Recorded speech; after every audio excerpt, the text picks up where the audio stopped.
وزیر اعظم شہباز شریف کی زیر صدارت وفاقی کابینہ کے اجلاس میں اہم فیصلوں کی منظوری دے دی گئی۔ وفاقی کابینہ کے اجلاس میں پاکستان میں کام کرنے والے غیر ملکی 86 پائلٹس کے لائسنس کی توثیق میں 2 سال کی منظوری دے دی گئی۔ 2025 میں نئے پائلٹس کی شمولیت کے فوراً ویلیڈیشن میں 3 سال کی توسیع کر دی گئی۔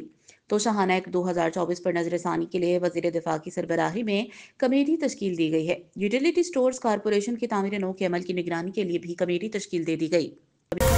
اسلام آباد وفاقی حکومت اور Pakistan Tehreek Insaf P T I کی مذاکراتی کمیٹیوں کا اگلا اجلاس 28 جنوری 2025 کو ہوگا۔ مذاکراتی کمیٹیوں کے آج ہونے والے اجلاس میں پی ٹی آئی کے مطالبات کا جائزہ لیا گیا، جبکہ وزیر قانون اور اٹارنی جنرل نے جوڈیشل کمیشن پر بریفنگ دی۔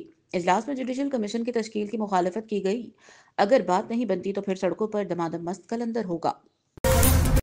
نو منتخب امریکی صدر ڈونلڈ ٹرمپ نے جنوبی سرحدوں پر نیشنل ایمرجنسی کا اعلان کرتے ہوئے کہا ہے کہ دنیا بھر سے جرائم پیشہ افراد ہمارے ملک میں غیر قانونی طور پر داخل ہوئے۔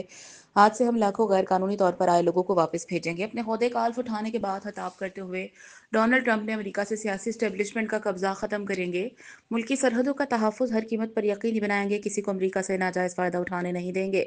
انہوں نے کہا کہ سابق حکومتیں داخلی مسائل حل نہیں کر سکیں اور بیرون ممالک مہنگی مہمات جاری رکھیں، لیکن آج کا دن امریکی شہریوں کی آزادی کا دن ہے۔ سابق حکومت امریکیوں اور امریکی مفادات کا دفاع کرنے میں ناکام رہی۔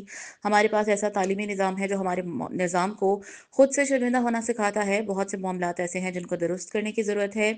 یہ سب کچھ آج سے بدل جائے گا اور یہ بہت جلد تبدیل ہوتا بھی نظر آئے گا۔ اکنامک فورم میں لکھے گئے اپنے مضمون میں عالمی شراکت داروں کو پاکستان کے معاشی شعبوں میں سرمایہ کاری کی دعوت دے دی۔ محمد اورنگزیب نے اپنے مضمون میں لکھا کہ پاکستان نے معاشی استحکام اور ترقی کا سفر شروع کر دیا ہے۔ سخت چیلنجز میں پائیدار ترقی اور مضبوط بنیاد کے لیے فیصلہ کن اصلاحات کا نفاذ کیا۔ ہماری انہی کوششوں کے نتائج واضح ہو رہے ہیں اور معیشت آگے بڑھ رہی ہے۔